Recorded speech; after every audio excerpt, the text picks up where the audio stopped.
mass shooting in a small Mississippi town. The alleged gunman shooting 6 people dead. A deadly mass shooting overnight at a nightclub in Colorado Springs.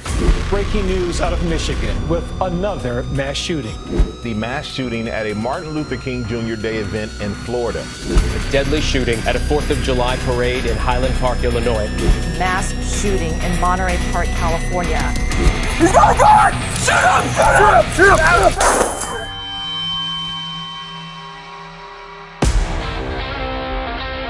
Hell yes, we're gonna take your AR-15, your AK-47. In the wake of recent mass shootings, gun reform has taken center stage. Thousands of protesters gathered in Richmond, Virginia today for what was billed as a Second Amendment protest. Criminals don't follow laws. Any sort of gun legislation, all it does is makes it more difficult for responsible gun owners to be able to defend their families. We know that states with the most gun laws tend to have the fewest gun deaths. All the major cities that have very liberal, very heavy gun control laws, they have the most violent crime. I think there's a very strong reason Founding Fathers had for the Second Amendment. If that Second Amendment hadn't been there, those people would not have had the opportunity to do what they considered was defending their life. We can ban assault weapons and high-capacity magazines. We need to be proactive about proposing things that would reduce gun violence that don't limit our rights. Mass shootings went up 200% in the decade after the assault weapons ban expired. We have white kids shooting up schools. We got black kids shooting up neighborhoods. We need to figure out why they're shooting at all at that young age.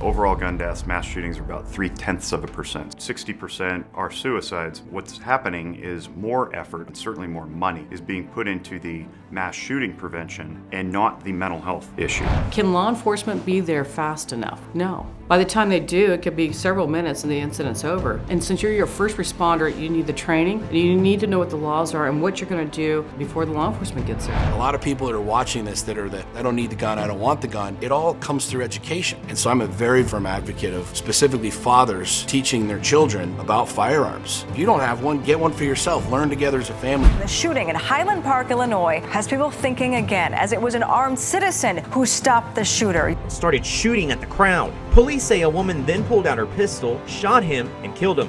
The mass shooting in an Indiana mall that left 3 people dead, and the shopper used his own weapon to take down the gunman. Less than 2 minutes after the shooting began, the attacker was killed by a, quote, good Samaritan with a lawfully carried gun. It was an armed civilian who brought the gunman down. A heroic attempt to stop him. A customer steps in, pulling out a gun of his own. A bystander actually shot the gunman. Now that person is being called a hero. We're very thankful for a young 22-year-old man who stopped this violent act. And he used a Beretta handgun to defend himself against 3 attackers. And so you're telling him, sorry, you don't get the tools to defend yourself in that situation. We just want sovereignty. We want freedom for ourselves and our families. The Founding Fathers, they understood truly the ripple of how far this would go out. An armed parishioner quickly shot and killed the attacker. The man who responded is credited for saving many lives. I didn't shoot him because I hated him. I shot him because I loved everybody else that was in that church.